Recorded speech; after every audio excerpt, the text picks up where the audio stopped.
Hasta ola bilmir, siz körsüz siz. Görmürsən qabağından adam gəlir. Bütün hədiyyə zibil günə qaldı yala. Bağışla əmi. Yəviz yoxdur bala sizin.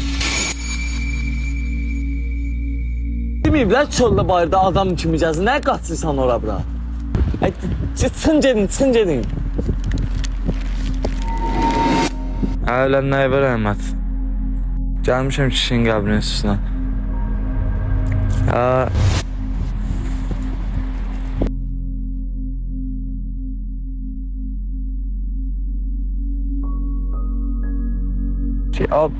Bir dənə gözlə. Bir dənə gözlə səni yığacam indi. Bir dənə deyən, səbirli ol.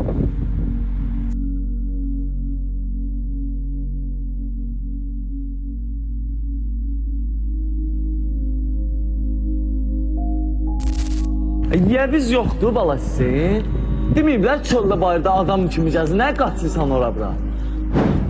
Balaca, necəsən?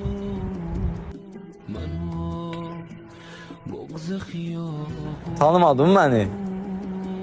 Dünən hədiyəmi qırdı, nə yolda? Sən necə qəbirstanlıqda təksən? Qorxmursan?